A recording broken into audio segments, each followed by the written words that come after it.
Welcome to this week's Serendipitous Rebel podcast. Hi, I'm Wendy Guth. I'm very excited to share with you my purposeful pivoting conversation with Jen Pasquale. Jen is a 16-year active duty military spouse, certified strengths coach, and the founder of Pride and Grit, a transition support organization for military spouses. Jen is passionate about helping seasoned military spouses rediscover their identity, embrace their unique strengths, and thrive in their final season as a military family. She's also the owner of Jen Pasquale Consulting, where she offers strengths, coaching, and team development workshops to small and large organizations. Let's welcome Jen to the Serendipitous Rebel podcast.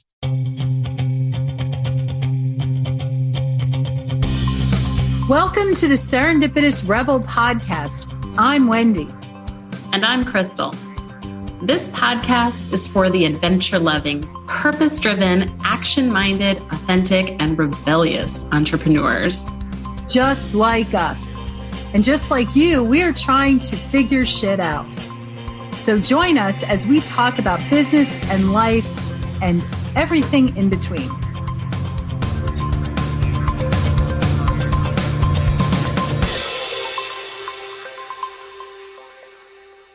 Hello, everyone, and welcome to this week's episode of the Serendipitous Rebel podcast. I am Wendy Guth, and I am that was a little sing-songy, wasn't it, for a Monday morning? Yes. But I'm really excited to be here today with Jen Pasquale, who is the founder of Pride and Grit and the owner of Jen Pasquale Consulting. And I know I've done an introduction, but the one thing that I did not do in the introduction is to talk about, I've started to ask the question, what 5 hats do you wear? And I love, because it's always an insight into especially female entrepreneurs, who they are. So let's see, the 5 hats you wear are a strengths coach, consultant, military spouse, mom of teens. Oh, Lord. Anyway, I'm a champion for military connected entrepreneurs. Wow, I absolutely love that. You have a very diverse plate. Let's just say, don't you? Do some days more than others, but yes, yeah. There's a lot going on in my head and at my fingertips. Where would we rather be? At your fingertips? I don't know. That's a tricky one. Right. Depends on the day, depends on the hour. Yeah, for sure. Yeah. Well, thank you so much for joining me today and on this podcast. And let's see, the first question I have is, or to get the conversation rolling, is how did you get started in this online space?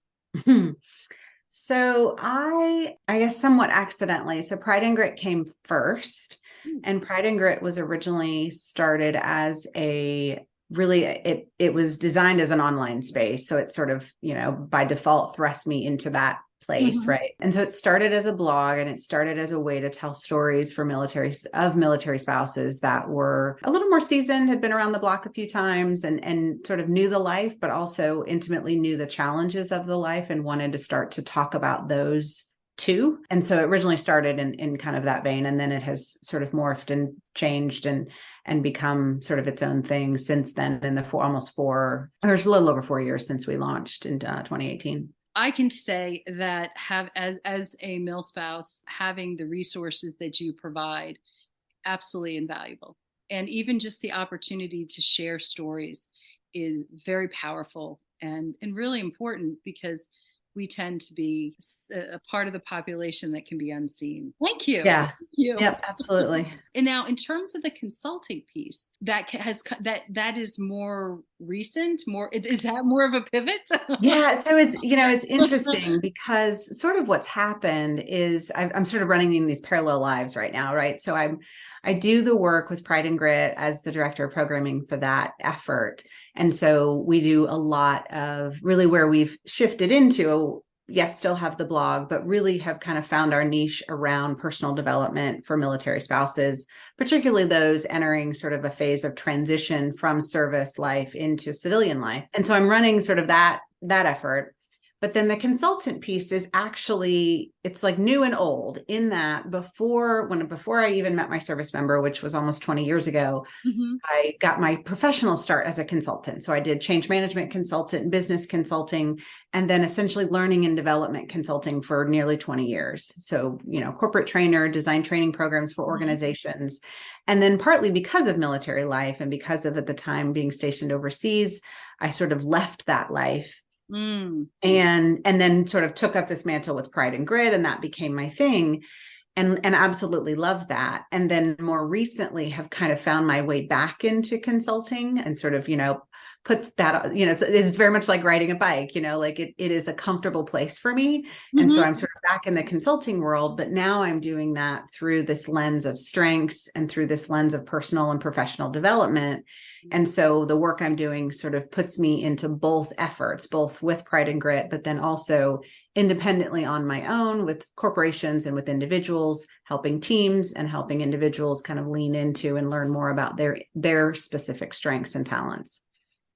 Which is fabulous. And it's also so fun. Well, and it's the positive spin.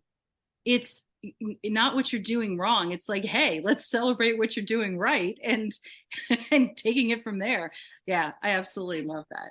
It's really fascinating. I did a full day training last week for an organization. And one of the things we were talking about is that so much of old leadership was about how to help people fix the things that they don't do well. Right.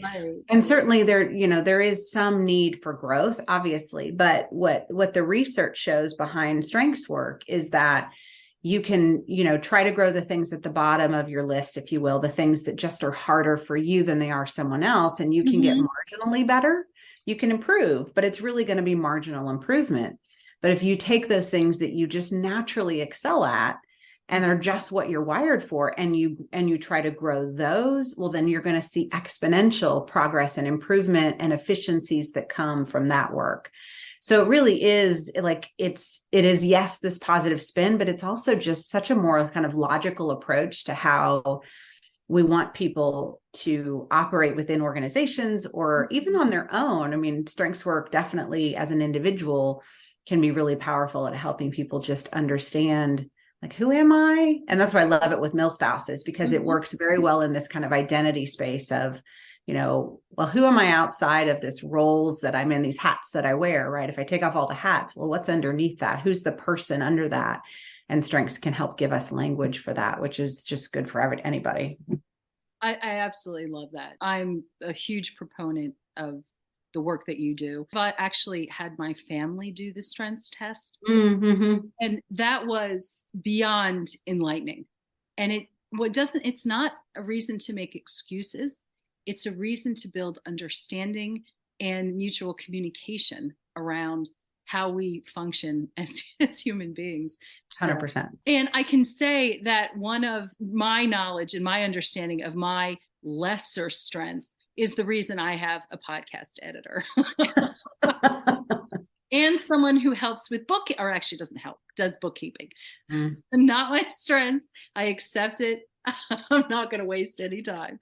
Oh gosh. So, in your entrepreneurial journey, do you feel that it's been an instant success? No. It's an interesting answer, because in some ways, yes, and in some ways, no. So where that comes from is I never walked into any of these efforts that I have my hands in now with kind of that entrepreneurial lens. It wasn't like I, was trying, I was an entrepreneur and needed a thing to be an entrepreneur on, right? That wasn't how I was wired. So I'm much more the accidental entrepreneur. I grew up in family business. And so I grew up sort of understanding the value of that flexibility and what that looks like. But when I started Pride and Grit, it was not a business. It was really just designed as a support resource and a way to help people.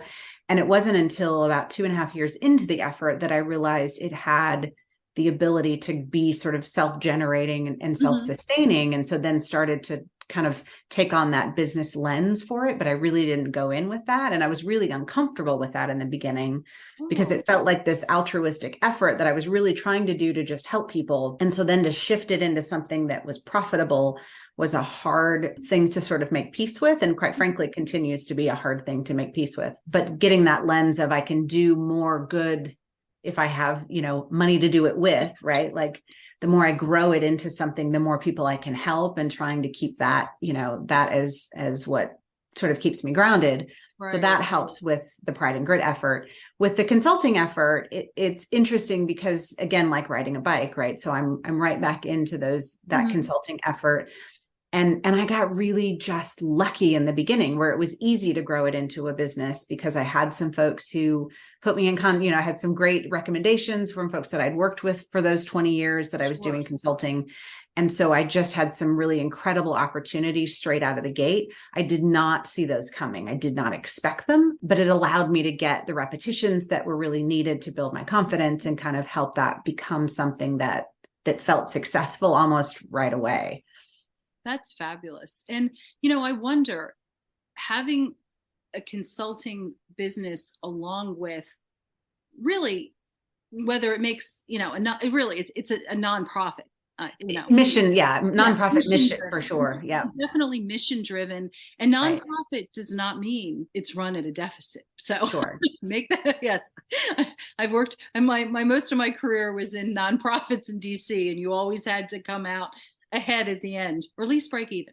But anyway, do you think that having the consulting piece in any way helps with the do good part, that maybe helps with the balance at all? Oh, in terms of now having both of those efforts, I don't know. I mean, I guess I hadn't really thought about it. And you're absolutely right. Like I often talk about Pride and Grit as a social enterprise. Yes. So, it is this sort of do good element that has the capacity to be profitable on on some level.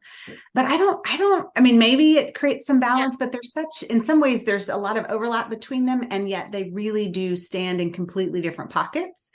And so they feel very different to me in that sense, because one is much more sort of corporate foot facing largely, and the other is really exclusively military facing. So they feel so different that I try not to compare them too much, because they're really intended, to have their own, I don't know, just sort of their own lane, if you will, with this overlap of strengths as the thread that runs through them both. Wow. You just have a lot of balls in the air. A few. Yes. I know. I feel like 5 hats was not really enough, but we went with 5. I know. Well, sometimes they say, what is the one hat? You know what? I don't know any, and especially any female, that can limit our hats, because whether it's our own, whether we're wired this way or whether it's societal pressures or whatever, but we tend to have responsibilities. Yes. Mm-hmm. Were you scared at any point? Well, the beauty of having an effort that you're not intending to succeed in the way a traditional business would is the fear's different, right? Okay. So the fear was not monetary in the beginning. The fear was more, I mean, there was some of that, because there's elements, I mean, you can't do anything without spending money. So in the beginning, we're investing some of our own money and, making sure there's a website and doing some of those initial things with Pride and Grit. I think the fear more was around, like, is this a thing people need? Is this the thing people want? And I knew there was I talked to enough people to know that the answer was yes. Mm-hmm. But then the question is, do I have the skill sets, or know the people that can help me with the skill sets that will allow me to get this in front of the people who I know could benefit from it? And I think that continues to be a challenge, is to just, this is the challenge with the online space, right? How do you ensure you're in front of your audience as often as possible, so that they can get to know you and your effort in a way that makes them really want to, follow that and have some level of loyalty to that. And so I think that's always a fear. It's like I'm working on a new program right now that we want to launch probably either late this year or early next year. And it's like, oh, well, will anybody want it? There's definitely that part where you just don't know if what you're doing is going to hit for people. And the best you can do is just sort of put your heart into it and put it out there. And I'm not so good at not worrying about it, right? I definitely worry about will it be the right thing? How will it come? How will people receive it? And so I think there is always some fear. I don't know how you be a business owner without some level of fear. I think that fear is part of what allows you to stay grounded in your audience and what they need. Because I feel like if you get too ahead of that fear, I don't know how you really can listen well to what they need. Well, I think you absolutely hit the nail on the head right there. Without the fear, you're offering what you think that they need. And that may be completely off the mark. It's having that growth mindset that, what is it? The try, the pivot, the pivot correct kind of. Yeah. Wow. But it's scary. Like the reality is it is scary. And I think the longer it goes, the more, the higher the expectations are for me. Like every year, my expectations of myself and of the effort, I think, get a little higher. Yeah. And so the bar continues to be raised, because if I'm not growing as a business owner, if the business isn't growing on its own, then what are we doing really? And so I think sometimes, as you're elevating that expectation, like there's a chance for that fear to elevate as well, or there's a chance for that confidence to increase and the fear to temper just a little. Do you consider yourself to be a lifestyle or an empire? Just that's very much out of curiosity, or where you're heading. I don't, to be honest, I'd have to think through like what goes in each column, right? Yeah. Like, I don't know that I think of myself as either, which probably means I don't know enough about kind of what each of those would look like. Yeah. Because I don't know that I've ever thought of myself as either of those. Well, and you know what? I think that one of the beauties, especially as females become more and more in this space, we can see ourselves however we want. I do absolutely, I think the empire is really just, everyone talks about, 7, 8. I don't think I've heard any more than 8-figure, entrepreneurs. And it generally means 100 hours a week and just, yeah. And so in that sort of under that definition, then no, like I just want to do the work I love. And I trust that the rest will work itself out. And I'm not overly concerned about what that looks like from a numbers or a size or would I love to be big enough to employ some other military spouses that need, flexible work? Absolutely. Like that would make me intensely happy, but I'm not looking to sort of amass anything except support. Yeah. Like that's what I want to amass, is as much support as I can provide without being, so big that it sort of takes over my life. Like I want it to be fun. Yeah. And that's the beauty of flexible, is it can be as fun as I let it be, because I get to choose. Right. Yeah, that's very true. I think that everyone talks about balance, personal work balance. I think it's becoming more and more just, it's not just something that we say. I think that we begin to see that we really need it. So, yeah. Well, and I had attended a conference a couple of years ago, and they had someone come in and talk about balance, and I loved her kind of position for it, because it was sort of this idea that everything has a cost, right? So if we continue to try to strike balance, we're always going to come up short. Mm-hmm. Like we have to recognize that every yes is a no, and every no, like that sort of that whole thing. And that it's a matter of finding some equilibrium that works for you, but that's not quite the same as sort of a teeter-totter, right? Like the way we think of balance, right? It is very different than that. And that narrative always makes us feel like we're failing, because we're never going to actually keep it even. Like there is no such thing as keeping those things even. Yeah. And so it's just being okay with the cost of one and at the expense of the other for a time, knowing full well at some point we're going to sort of right that ship, and the focus may go to the other element, whatever that is. And for me, that was like, it was just a great thing to hear, because I'd never heard it that way. She had a really great word for it that I can't remember now, but I love that idea, because I think when we talk about balance, sometimes we sort of create these false expectations of how we're going to manage it. Well, and I think that's it, and that has been the way. Again, I think it's almost a societal thing that the expectations and who was it that wrote that book that women can do everything? I can't remember. There was. Oh, are you talking about Lean In? Is that Sandberg? Yes. Yeah. And I remember reading this book and being like, you've got to be kidding me. But, it's at any given point, there's a priority. I know for me, it's my family. Right. It's, my family, my health come first. When they're gone, will that change a little bit? Sure. My husband will always be a priority, but for the weeks leading up to, you'll appreciate this, the weeks or the months leading up to, say, a retreat or a conference, that's the priority. Yeah. And you just have to, and and I think it's a really interesting ongoing conversation that hopefully, especially we as women are having. As you're looking back, it's the end of the year. Can we believe it? Has the journey so far been worth it for you? Yes. I think that there's this hesitation for me only because I love the space I'm in right now, and I love the work I'm doing now.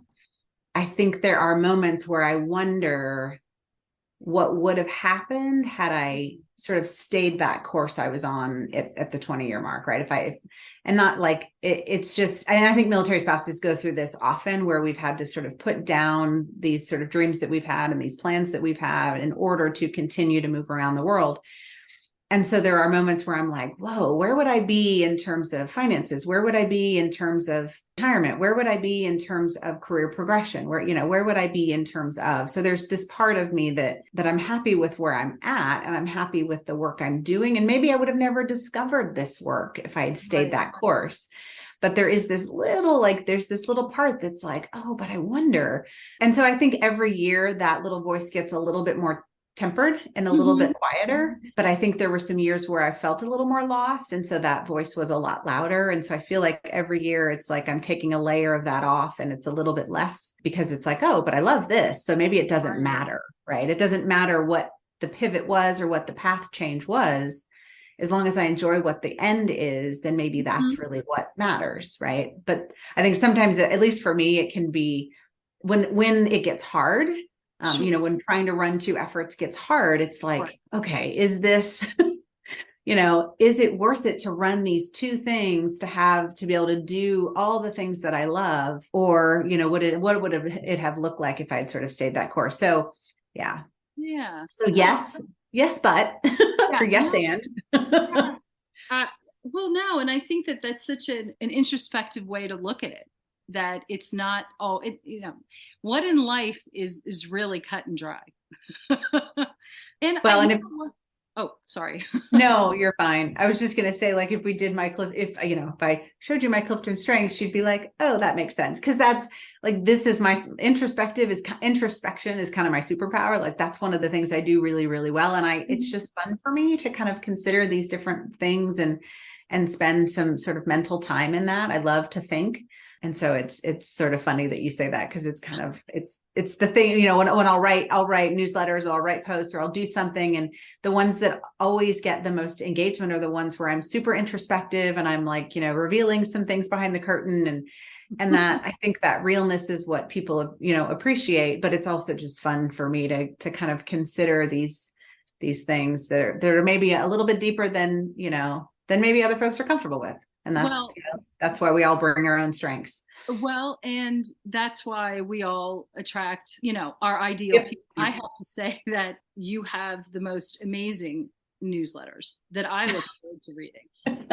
I'm a bit introspective myself, and I love reading all of it. Again, it's the importance of being authentic, about being real, and that's really important in this world. And I also would think, especially military spouses who have generally given up much to traverse the world, that the what ifs, I'm sure, are really high, and the ability to have someone who can help them put it into perspective and put them into their own path as, they hit that, whether it's, I think you primarily work with, say, those who are getting ready to retire. Yeah, typically kind of in that latter part of service, 10, 15 years in at least, going into 20. But then we've got folks in our community that have, that are retiring at 30 years, and they're, going through their thing. So there's a huge variation, but not as much younger folks, because a lot of these conversations that we're having are really ones that come with time. Yes. The the identity issues, not that those don't happen in, folks that have been in a year or two, but they just don't have the same depth as someone who's, done that career pivot 5, 6, 7 times and has had to kind of reinvent, more times than they can count. Like it's a different, slightly nuanced conversation that we're trying to have.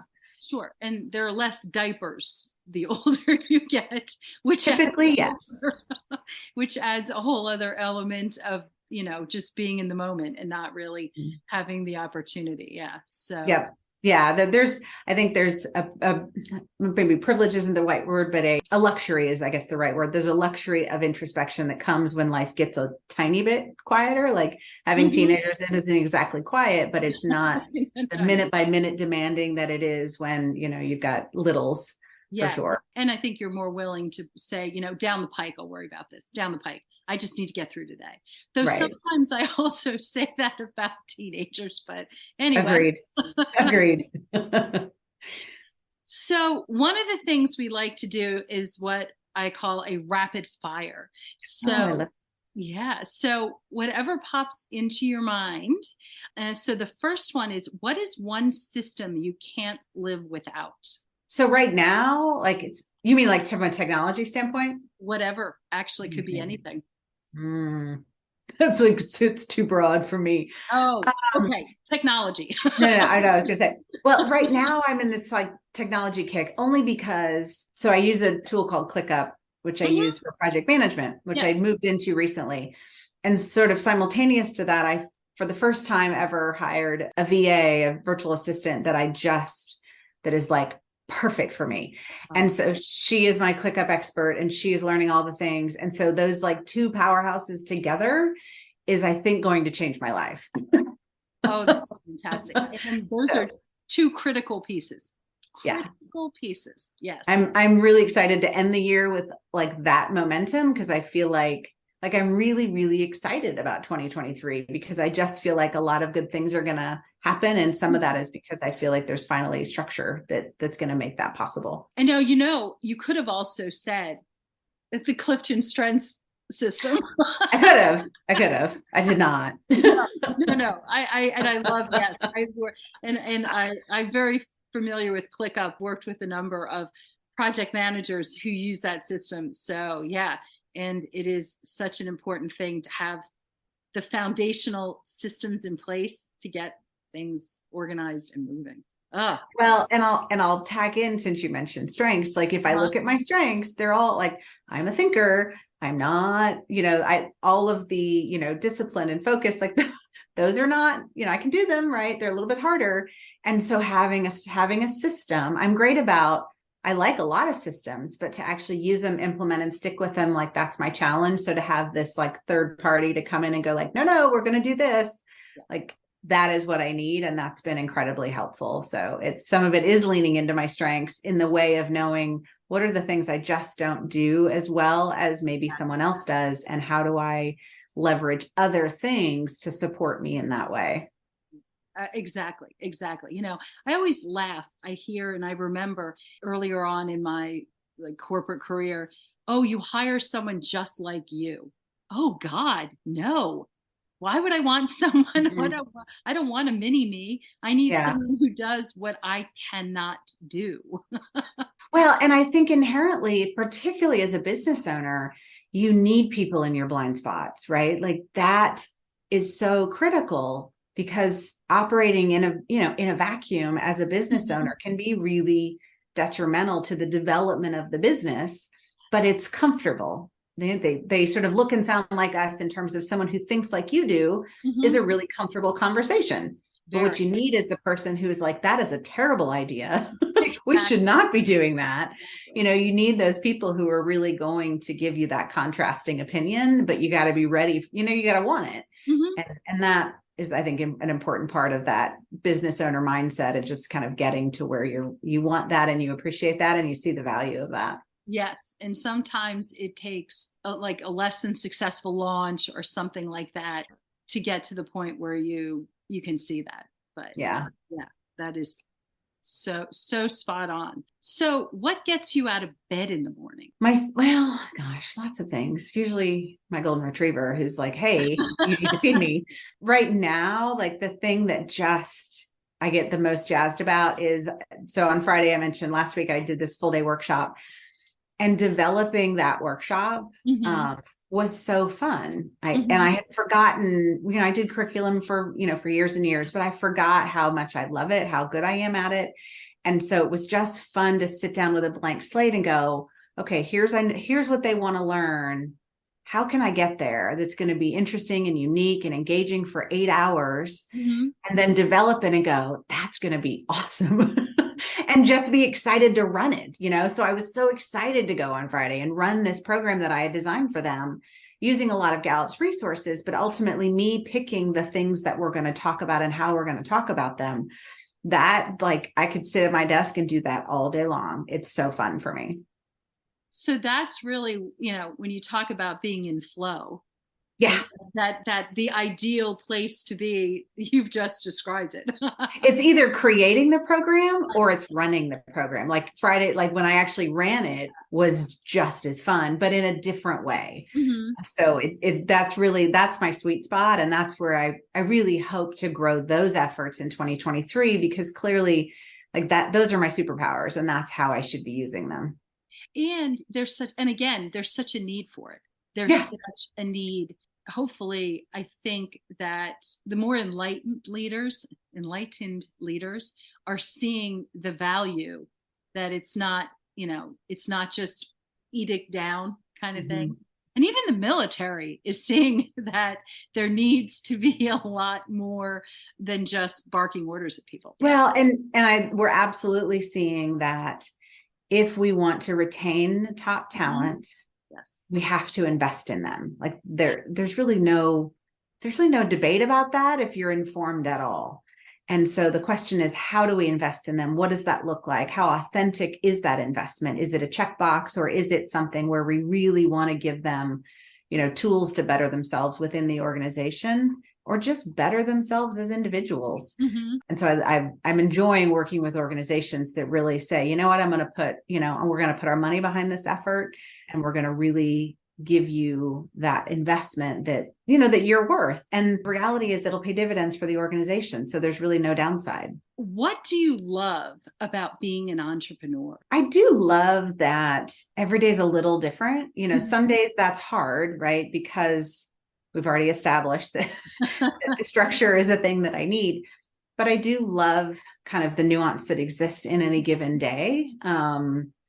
I love the flexibility. I'm still doing it because of the flexibility. I mean, I haven't had a 10 or a W-2 job since 2001, right? Like I've been working on my own forever. I don't even know how to not be flexible and in a flexible position. So that's a big thing for me.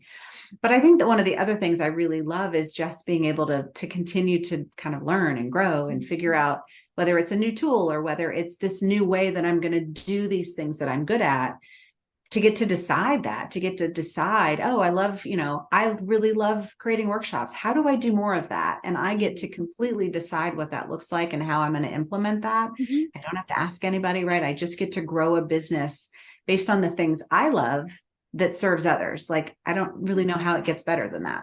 I would agree completely. Yes.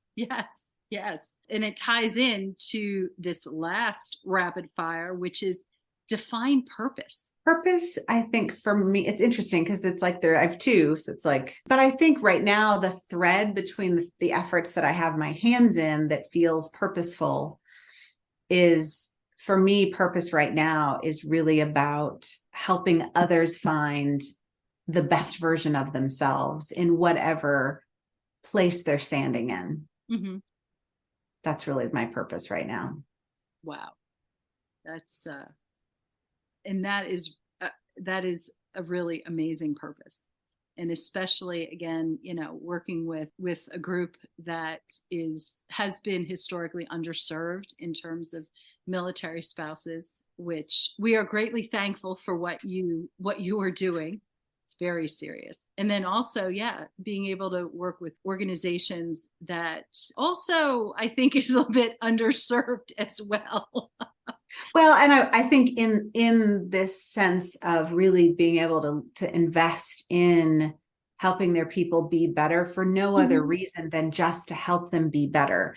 I think we've done professional development and some personal development in organizations, but I think for a lot of years it had a secondary motive that was not about the individual, right? And I think what we're seeing is this shift now of not just how do we make the organization better. That's a good objective. How do we just help people feel like better versions of themselves? And if they take that skill with them to the next place, so be it, right?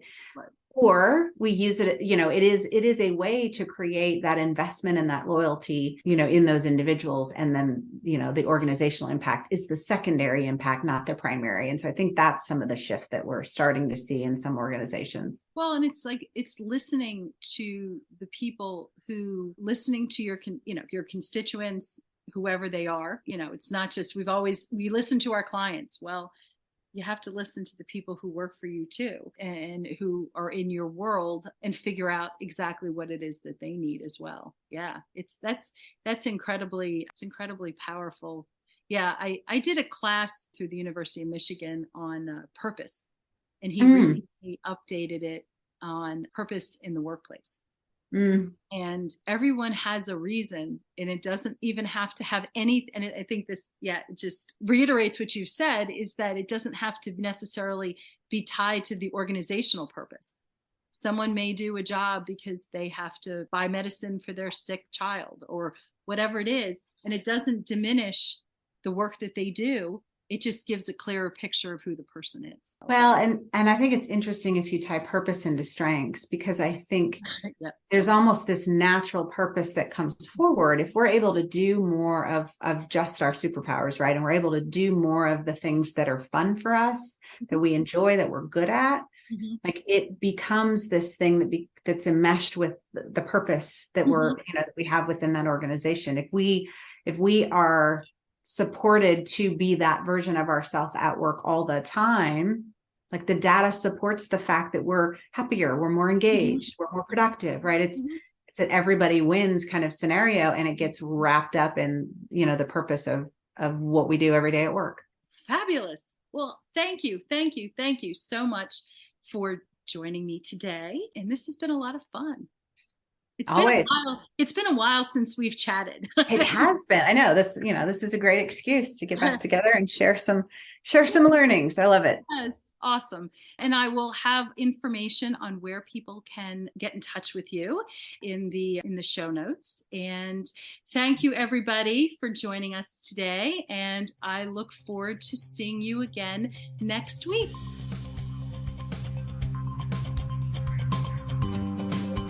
Thanks for listening. Be sure to subscribe and leave us a rating. But only if you liked it. Otherwise, just keep it to yourself.